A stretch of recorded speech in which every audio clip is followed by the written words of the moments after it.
Hello and welcome to part 97. In this video, we will try to understand what is a func delegate. Just like action, func is also a generic delegate that is available in system namespace.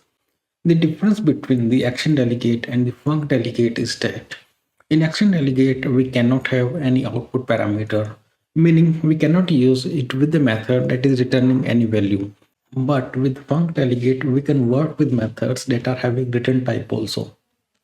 Let's go to Visual Studio and understand this with an example. I have opened up my Visual Studio. So let's create some methods and try to invoke those using func delegate.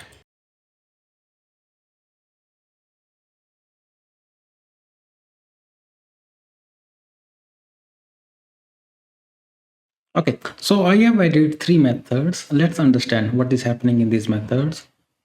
First one is add method that takes two parameters a and b, both are of integer type, and we are adding those numbers and returning that.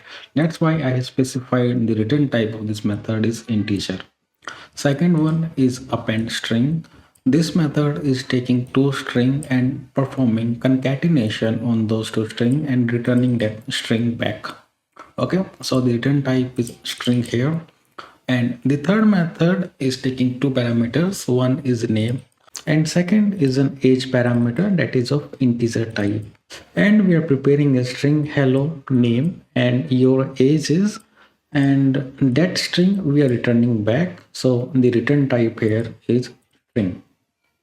Okay, so now let's understand how we can use func delegate to invoke these methods.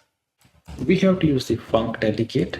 Func is a delegate, you can notice here, and it is of generic type. If your method is not having any input parameter and having only one return type, in that case you can use the first overload that is not taking any parameter and just having an out parameter. Okay, so in that case you can use this particular func delegate.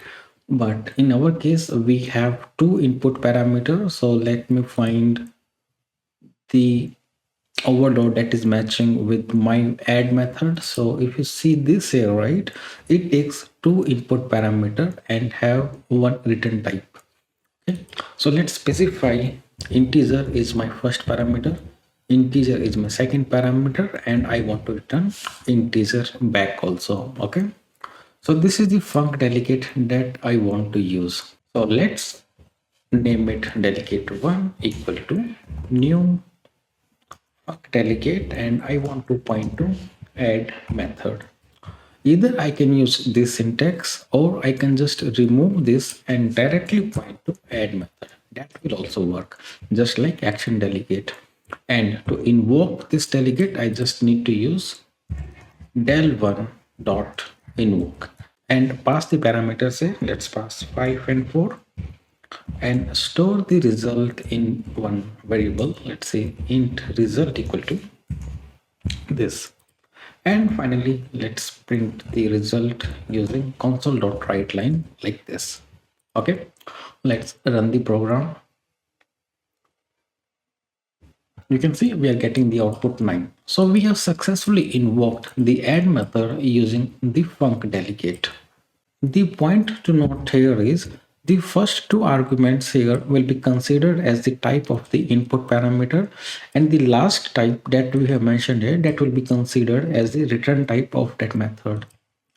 Okay, so that's why when we are invoking this delegate, we are returning an integer type. You can see int is mentioned here, right? That's why we are able to get the integer output from the delegate one.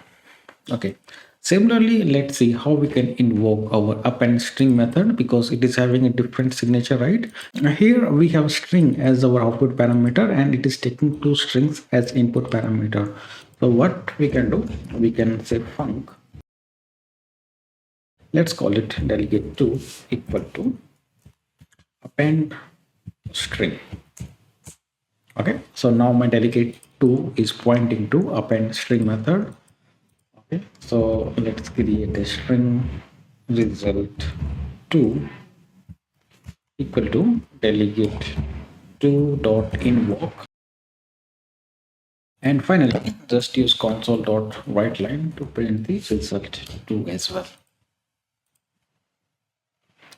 Okay, so we have invoked our append string method using the delegate, using the func delegate. Okay, and guys, this can be any number of argument. Let's say we have one more argument here, string c, and we can append that also using the concat method. And here if you see, we are getting a compilation error because now the signature is not matching. We have 3 string parameters, but here we have only provide 2 string parameters, right? So let's provide one more string parameter here. Now you will notice the compilation error is gone, but we need to specify our third parameter also. So I have specified that, and if I run my program, I will get the output as expected, right? Okay, now let's try to execute our final method, that is get message. Again, it takes 2 parameter, but here it is of different type. First one is string, second one is integer. So let's see how we can invoke this one. Func.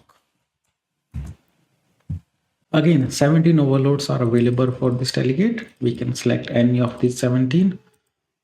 In our case, we need to use string, integer, and string will be the output, right? Let me call it delegate 3 equal to. Let's run the program. You can see we are getting the message, hello John, your age is 24. So our program is working as expected, and we have successfully used the func delegate to invoke these methods. And just like actions, we can get rid of these methods also and just use anonymous methods. Let me show you how. So instead of using the add method here, what I can do, I can use anonymous method. I can specify the anonymous method like this, use the lambda expression and put the logic here.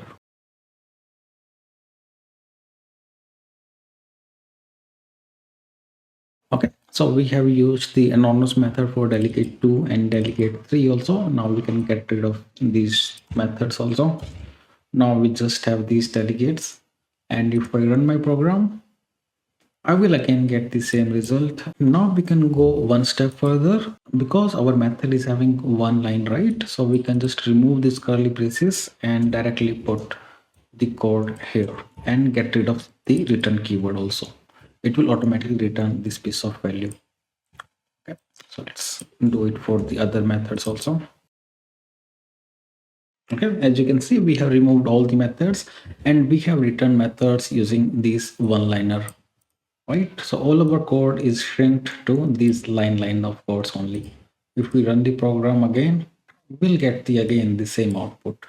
So guys, this is how you can use the func delegate in C#. In the next video, we will try to understand what is a predicate.